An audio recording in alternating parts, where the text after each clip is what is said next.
예수를 잘 믿읍시다.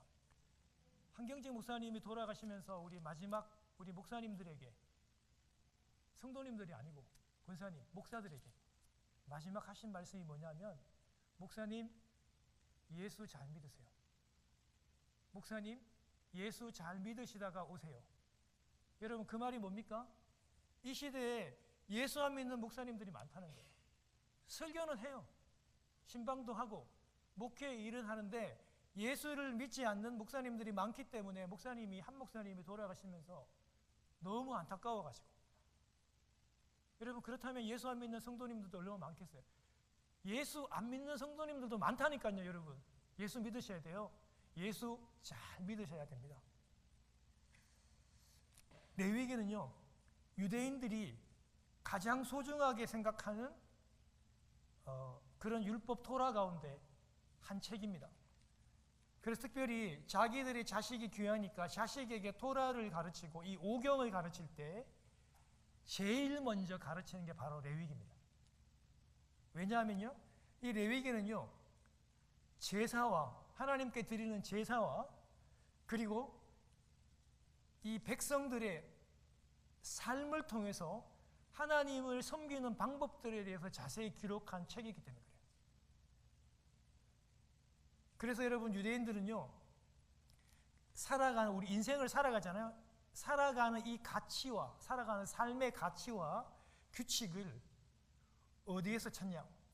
은행에서 찾는 게 아니고, 유대인들이 돈 좋아한다 그래서 찾는 게 아니고, 유대인들은요 이 율법책 레위기에서 인생의 가치와 규칙을 이 레위기에서 유대인들은 찾는다고 해서 자녀들에게 제일 먼저 읽히고 가르친다고 합니다. 왜냐하면은 삶의 전부가 레위기니까, 삶의 본질이 레위기라고 생각하니까 레위기를 그렇게 소중하게 여기는 것입니다. 그런데 여러분 반드시 기억해야 될 게 뭐냐면, 이런 생각은요 유대인뿐만이 아니라 성도들인 저와 여러분들도 똑같은 생각을 가져야 돼요. 우리 성도님들도 생활의 가치에서 인생에서 가장 중요한 책이 레위기다 이렇게 생각하셔야 돼요. 왜죠? 왜 그럴까요? 제가 답을 말씀드립니다. 레위기에서 나와 있는 이 모든 제사, 그리고 모든 제물, 생활 방식, 그리고 대제사장 제도, 이런 모든 것들이 누구를 가르친다? 그렇죠. 오직 예수 그리스도를 가르치고 예수 그리스도를 드러내고 예수 그리스도를 예표하기 때문에 우리 성도님들의 생활 가운데서도 가장 중요하게 여기는 규칙이 바로 이 레위기가 되어야 된다. 여러분 그런데 어떻습니까? 안타깝게도 우리 성도님들이 레위기를 너무 어려운 책이라 그래가지고 통독할 때도 조금 빨리 읽거나 그냥 문자적으로만 막 그냥 휙 읽고 지나가거나 아니면 건너뛰고 이렇게 지나가는 경우도 많아서 안타까운 것입니다. 여러분 제가 예를 한번 들어볼게요. 오늘 첫날이니까, 오늘 서론이니까 예를 한번 들어볼게요. 성경이 예수님을 향해서, 특별히 세례 요한이 예수님을 향해서 뭐라 그랬어요? 세상 죄를 지고 가는, 그렇죠, 어린 양이다. 특별히 유월절의 어린 양이라고 그랬어요. 그러면 유월절의 그 어린 양에 대해서 자세히 말하는 게 바로 레위기라고요. 주여 믿습니다. 주여 주여 주여. 그리고 믿습니다를 기도원가 하면 믿습니다 이렇게 가르치잖아요. 믿습니다 이렇게. 여러분 그렇게 한다고 예수가 믿어져요? 더 근본적인 거는 유월절의 어린 양이 예수님이라고 했는데, 그 유월절의 어떤 건가를, 그런 절기와 그 어린 양에 대해서 이 레위기에 말하고 있는 걸 이해하면 훨씬 더 우리 믿음이 깊어져요. 여러분 출애굽할 때 어떤 일이 있었어요? 하나님께서 모든 애굽에 있는 모든 그 장자들을 죽인다고 했고, 실제 전사를 보냈을 때 어떻게 해요? 하나님께서 우리 이스라엘 가운데서 어린 양을 잡아서 그 피를 문 설주와 문 임방에 바를 때 그 죽음의 천사들이 그 집을 어떻게 해요? 패스오버를 넘어가면서 그 집안의 모든 사람이 살았잖아요. 여러분 유월절이 그런 의미입니다. 어린 양의 피를 어떻게 해요? 문에 바르면, 문 지방과 문 설주에 바르면 그 집안에 있는 사람들이 구원을 받았어요. 그래서 그 유월절의 어린 양이 바로 예수 그리스도. 그 예수 그리스도의 피를 믿는 사람들, 바른 사람들은 구원을 받는 거예요. 그래서 예수님을 유월절의 어린 양이라고 그렇게 얘기하는 거예요. 히브리서 5장에 우리 설교 시간에 배웠잖아요. 예수 그리스도를 뭐라 그랬어요?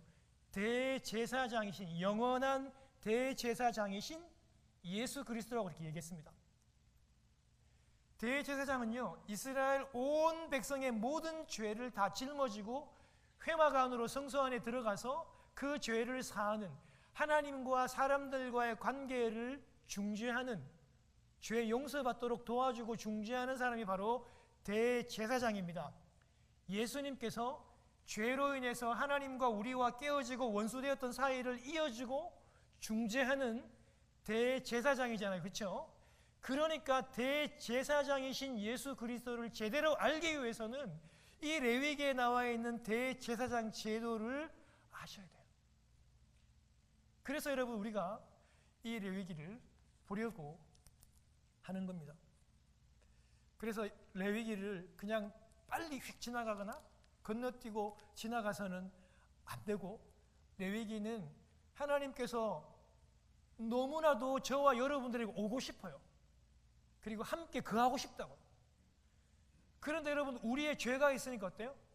그 거룩하신 하나님이 우리에게 오면 우리는 그 자리에서 즉사합니다. 여러분, 모세도 하나님을 그렇게 뵙기를 원했을 때 모세도 여러분 하나님의 등밖에 못 봤어요. 하나님이 지나갈 때 모세를 어떻게 했어요? 하나님이 거룩하시니까 하나님을 보면 사람은 죽습니다. 너무 우리 죄 많은 우리는. 하나님이 어떻게 했어요? 그 모세를요, 바위 틈 가운데 밀어넣습니다. 밀어넣고 하나님의 손으로 그걸 가려요. 하나님의 얼굴과 영광이 드러나 모세 죽으니까. 그리고 모세에게 얘기하면 너는 내 얼굴을 보지 못하고 등만 볼 것이다. 그렇게 하나님이 거룩하신 분이라고요.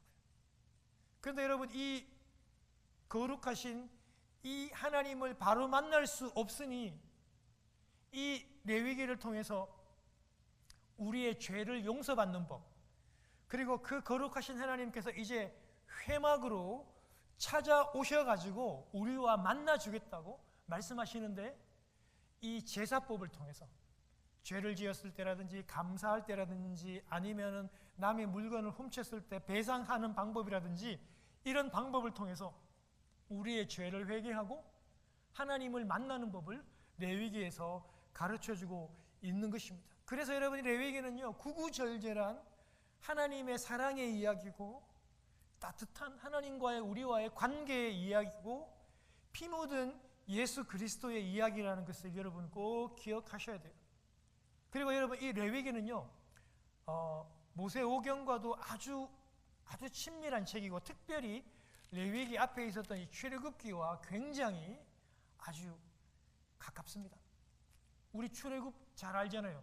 애굽인 이스라엘에서 나오는 이야기인데, 그럼 하나님이 왜 출애굽하시기를 원했어요? 하나님이 약속했잖아요. 이스라엘 백성하고 약속한 그 약속 때문에 그들을 이끌어내셨습니다. 그리고 하나님께서 출애굽기 19장에 보면 시내산 언약이라 그러는데, 하나님이 이런 말씀해요. 나는 너희 하나님 되고 너희는 내 백성 되겠다. 하나님께서 어떻게 해요? 백성 삼아 주시고 자녀 삼아 주시기 위해서 출애굽하신 거예요. 놀라운 감동이죠. 하나님께서 우리를요, 자기의 백성 삼으시고 가족 삼으시겠대요. 그런데 이때만 해도 시내산에서 임한 하나님의 그 임재와 영광이 너무 두려워요. 시내산에 하나님이 임하니까 천지가 움직이고 그 소리 때문에 이스라엘 백성들이 너무나 큰 두려움에 사로잡히게 돼요. 그래서 모세에게 와서 막 붙잡고 빌어요. 당신이 하나님을 좀 만나달라고. 우리는 너무 두렵다고. 뭐 폭풍 이 정도가 아니라 상상할 수 없는 두려움이 생기게 되었다는. 그래서 여러분, 하나님께서 어떻게 하냐면 시내산에 못 올라오는 이 경계선을, 삼파선을 딱 그어 놓으셨다고. 그어 놓으시고 여기를 넘어오면 너희는 반드시 죽을 것이라고 하나님께서 그걸 경고해요. 너무나도 두려운 분이시기 때문에, 하나님 그만큼 거룩하시고 두려운 분이라서 넘어가서 만날 수 없는 분이에요. 그런데 하나님은 이제 당신의 백성과 거하시고 함께하기 위해서 이제 어디로 오시냐면 시내산에 계시다가 이제는 이 회막 가운데로 오신다고요. 이 성막 가운데로. 그런데 출애굽기 여러분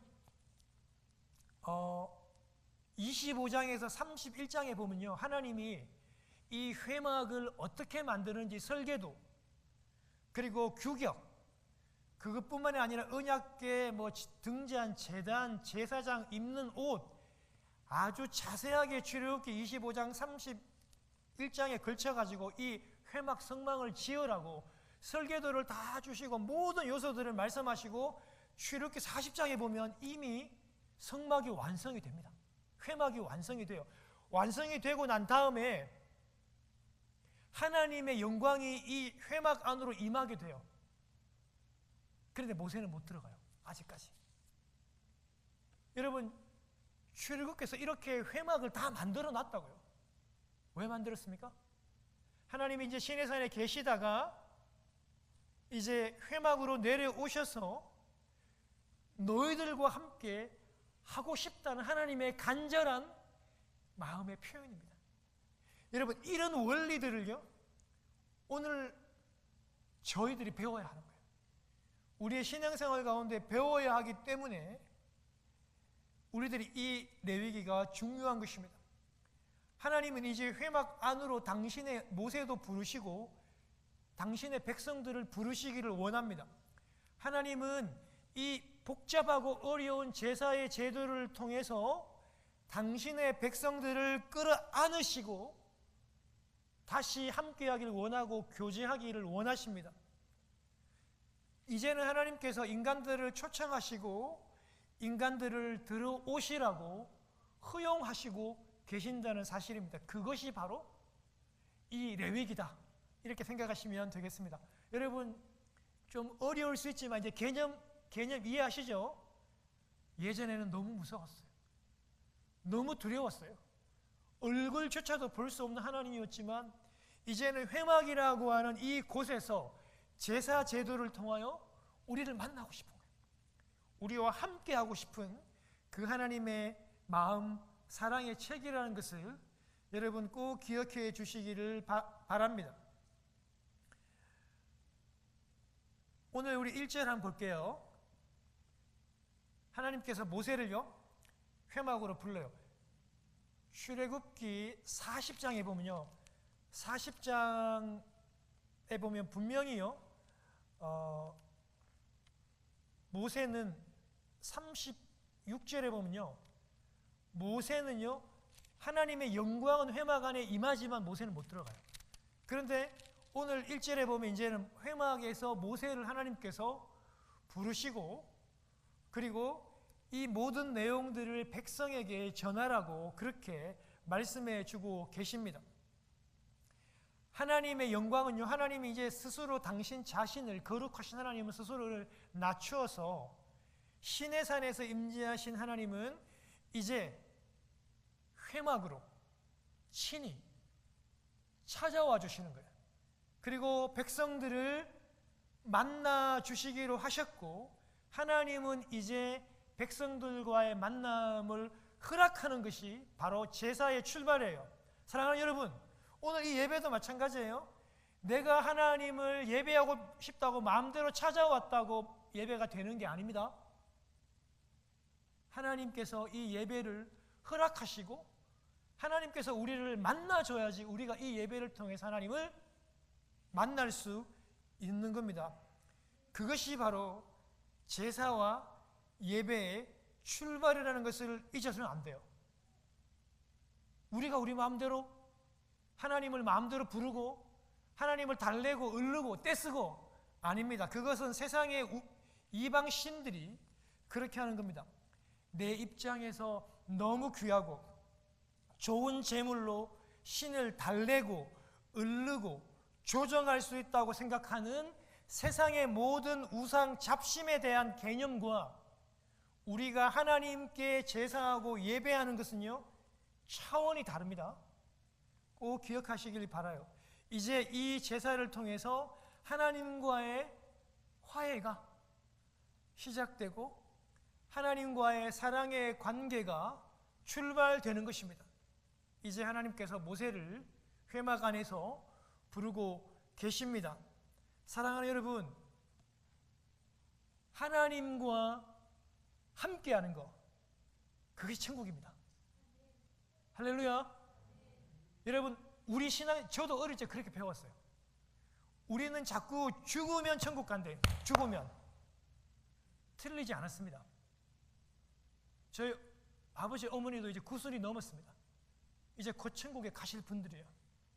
우리가 죽으면 반드시 천국 갑니다. 그런데 그렇게만 우리 이 기독교를 생각하시면 우리 남아있는 여러분, 우리 이 삶, 이 성화의 삶은 완전히 무너지게 돼요. 그거 천국 맞습니다. 그런데 더 중요한 것은요, 하나님의 나라 천국은요, 무엇으로부터 출발하냐면요, 하나님과 내가 만나고 교제하는 것, 내가 하나님을 만나는 이 관계의 시작이 바로 천국의 출발입니다. 반대로 내가 하나님을 만나지 못하는 것, 내가 하나님과 전혀 관계가 없이 살아가는 그것이 바로 지옥이에요. 하나님을 만나지 못하고 하나님과 아무 상관이 없이 자기 마음대로 살아가는 그것이 지옥이라고. 여러분 이것을 이 땅 가운데서 절대 잊으시면 안 돼요.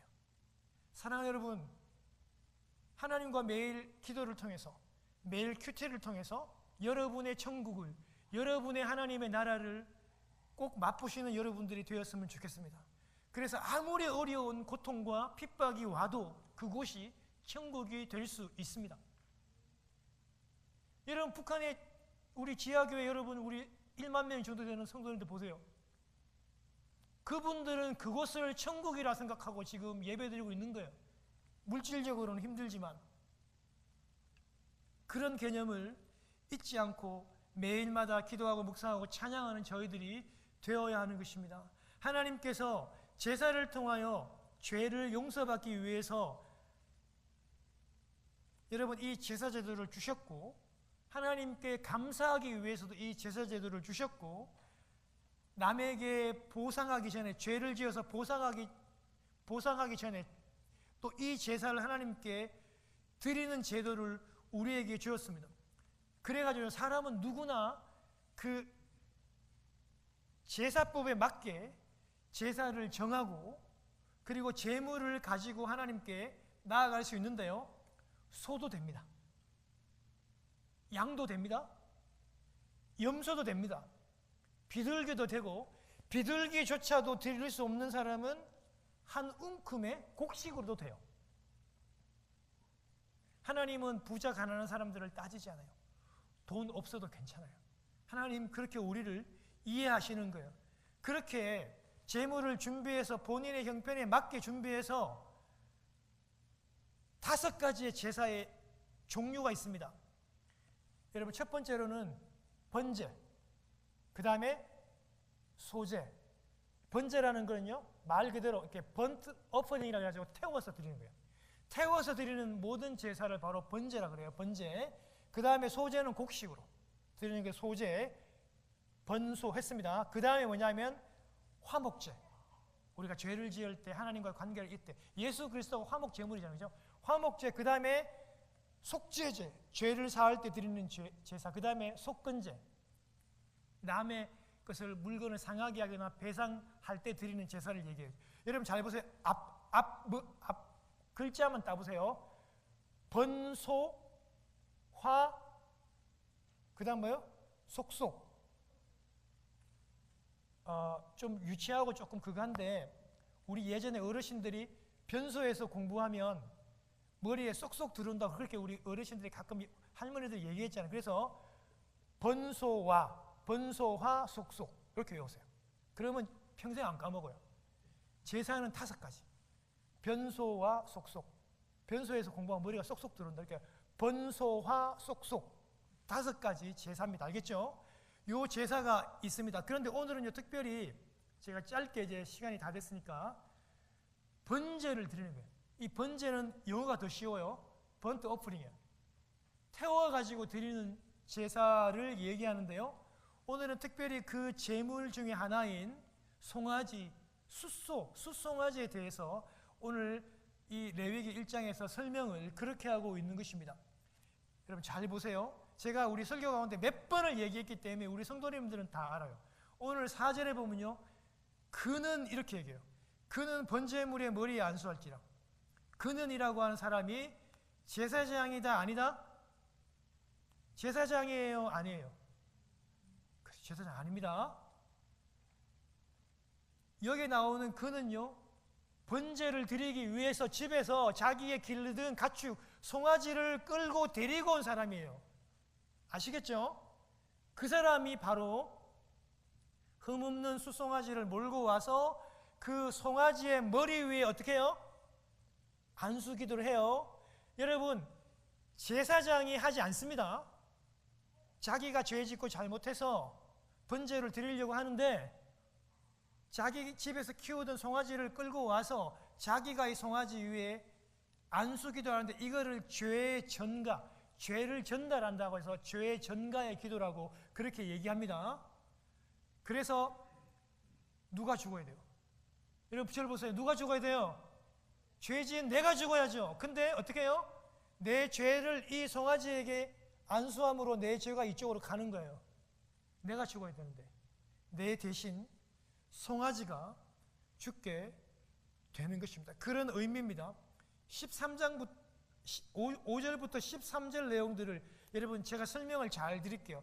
제물을 가지고 온 그 사람이 이제 숫송아지 머리 위에다가 안수기도를 했잖아요. 그리고 난 다음에 그 숫송아지를 누가 잡아야 되냐? 제사장이 잡지 않습니다. 죄를 짓고 송아지를 데리고 온 그 사람이 송아지를 잡습니다. 여러분 저를 보세요. 송아지 잡아보셨어요? 여러분 소 잡아보셨어요? 제가 어릴 적에 저희 어머니가 아버지한테 닭을 잡아달라고 그랬어요. 그 당시에는 제가 대구 시내 살았는데도 시내에서도 그 마당에서 닭을 잡고 했어요. 저희 아버지가 집안일을 잘 안 도와주시거든요. 저희 어머님이 닭을 잡기로 결정했습니다. 그래서 어머니가 배운 대로 닭 목을 비틀어서 시멘트 바닥에 놓고 쇠숫대야를 그 위에다 올리고 어머니가 그 위에 올라타고 칼로 이 닭의 목을 자르려고 계획을 하셨습니다. 우리 어머니도 그렇게 하시잖아요. 그런데 칼이 반쯤 들어가다가 이 놀란 닭이 피를 팍 튀면서 일어나는 바람에 어머님이 너무 놀라셔가지고 이 닭을 놓치고 말았습니다. 어떻게 됐을까요? 목이 반 잘린 닭이 어머님의 얼굴과 모든 옷에다가 그 피를 튀기고 꽥꽥하면서 온 마당을 돌아다니는 일이 있었단 말이에요. 닭 한 마리 잡아도 그래요. 닭 한 마리 잡아도. 저는 군에 있을 때 제가 돼지나 이 개를 잡아보지는 못했어요. 그냥 저의 소대원들에게 부탁을 해서 좀 잡으라고 이렇게 명령을 했는데 제가 곁에서 그냥 보기만 했다고요. 어떻게 하는지 압니까? 장화를 신습니다. 장화를 신어요. 장화를. 그리고 이 비 올 때 입는 우비를 입어야 돼요. 바지 입고 위에. 왜요? 그 피 때문에. 돼지 한 마리 잡는 것도 온 사람들이 피를 뒤집어 쓰고 피범벅이 돼요. 소를 잡는다고 생각해 보세요. 여러분 이거는요 결코 쉽지 않는 일입니다. 이거는 오늘날 우리에게 정말 이거는 엄청난 큰 충격이에요. 오늘 여러분 이 분명히 하나님께서 말씀하시기를 소를 잡고 가죽을 다 벗기래요. 여러분 소 한 마리, 송아지 한 마리 여러분 가죽 벗기는 게 이게 쉬워요, 어려워요? 이게 쉽지 않다고요. 결코 안 쉬워요, 여러분. 그런데 하나님께서 가지고 온 그 재물 기도하고 네가 잡는데 그 숫송아지의 가죽을 다 벗겨내래요. 그리고 고기를요, 이 각을 뜬다, 한문으로는 각을 뜬다 그러는데 이거는 마디마디마다 조각을 다 내는 거예요. 어떤 번역에서는 살을 저민다 이런 표현도 쓰더라고요. 사랑하는 여러분, 그러고 난 다음에 내장과 다리를 다 씻어내라 그랬습니다. 여러분 우리 곱창 좋아하시죠? 그거는 여러분 그 안에 있는 모든 더러운 이물질과 똥들을 다 뺀 상황이에요. 여러분 그 엄청난 양의 여러분 그 소의 여러분 그 창자들을 깨끗하게 냄새나는 손으로 깨끗하게 다 씻어야 돼요. 이거는 오늘날 저희들에게 엄청난 충격입니다. 소는요, 양은요 굉장히 온순한 가축이에요. 밥을 주면서 주인과 굉장히 많이 정이 들어요. 소의 그 큰 눈망울을 보세요. 소는요 자기가 죽을 것을 압니다. 잡히면서 분명히 눈물을 흘리게 될 것입니다. 그럼에도 불구하고 예물을 드리고 온 그 사람은 소의 목숨을 끊고 그 머리를 자르고 가죽을 벗기고 부위별로 조각을 내고 그렇게 하기를 원했어요. 하나님이 왜 그렇게 합니까?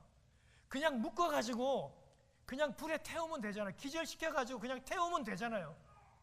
그런데 죄를 지은 사람에게 왜 하나님이 이런 너무나도 충격적이고 너무나도 힘든 과정을 왜 하나님께서 겪게 하십니까?